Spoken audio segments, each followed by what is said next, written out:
लाठी डंडा छुरी भाला हल ट्रैक्टर हाथी घोड़ा सब चलावेनी।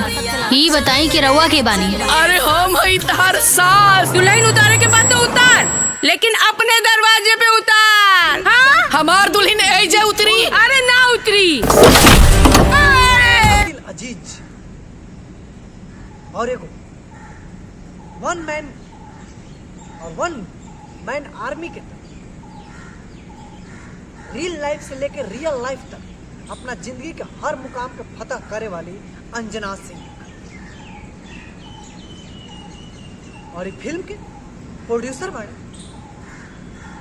संदीप सिंह जी और मंजुल ठाकुर। बात करें फिल्म की तो फिल्म के कहानी में कुछ नयापन, कुछ अलग बाई है। जैसे कि भोजपुरी में मैक्सिमम रउआ सब देख ले हो खब कि हर कहानी सास बहू के इर्द गिर्द घूमत है। ये फिल्म भी एकरे के मद्देनजर रखल गइल बा, लेकिन एक कहानी में जौन अलग बा, जौन कुछ अलग बात ई बा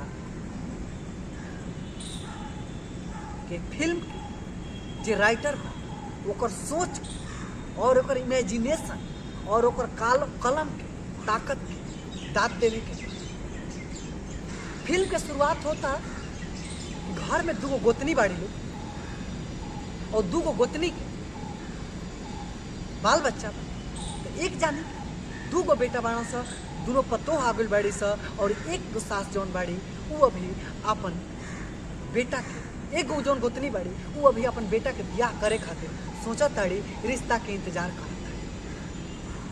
उनका बेटा बड़ा सोचबा, लड़ाई झगड़ा से दूर, गांव में लड़ाई होता तो गांव छोड़ के भाग जाता, घरे माई का कोई मारता तो पेड़ पर चढ़ जाता, माने बड़ा सहज लड़का।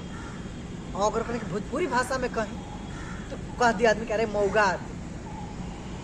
तुमकर बाई सोचता है कि हमारा ऐसा पतो हो चाहिए जौन की हमारे जौन गोतनी बाड़ी से, गोतनी के जौन पतो बाड़ी से ओकरा से लड़ो, जौन दबावा ताड़ी से ओकनी से जीतो। वो सब देख ले होकर हमने के गांव घर अगर वह दबाता तो रउआ के दबा के अठई बनाती। वो सब अपना गांव परिवार में देख ले होकर आर काटवन के आर काटत काटत काटत काटत ओकनी के आर काटे के एगो प्रथा हो। ओकरा पता बा खेत से ज्यादा बड़ आर ना होखे, लेकिन एगो लतखोर, एगो छुतीहर और एगो जुतखोर जानी ला वही बीमारी से ग्रसित पड़ा। वो कहीं से अगर वो पूछ दे कि तार खेत कतना बा तो कहे से कि एक कट्ठा और एक हाथ हुनका और एक हाथ हिनका और।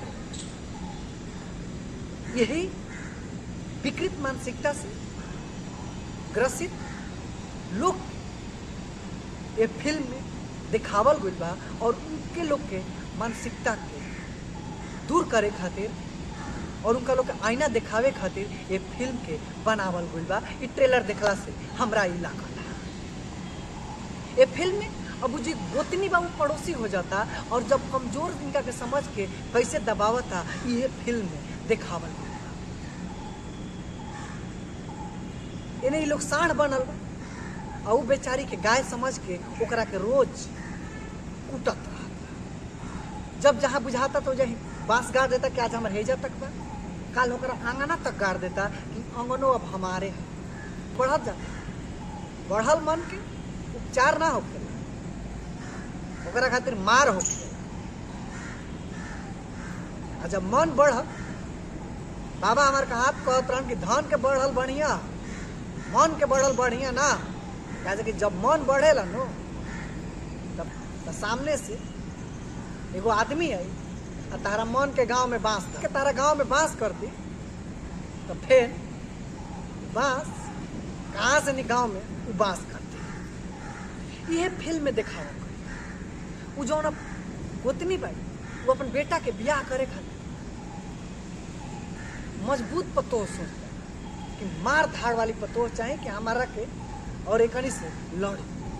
उनका खातिर यही स्किल चाहिए। जैसे आजकल हमने के होला कि बेटी का करता बेटा का करता, तो कहता हमारा वैसा नहीं कर, कतनो IAS अफसर होके बेटी लड़े ले मार झगड़ा करे लो ऐसा ही करत करत जौन उनका इच्छा रहता, जौन उनकर जरूरत रहता, वैसा उन पतोह मिल जाती है और पतोह के रूप में अंजना सिंह उनका घर में आ जाता है। और अंजना सिंह के घर अइला के बाद वो घर के का स्थिति होता, कैसे वो अपना चचेरी गोतनी से बड़की माई से लड़त है, कैसे उनकर दोनों पतोह के साथे साथे अपना चचेरी सास के बड़की माई के छठी के दूध याद दिलावत है।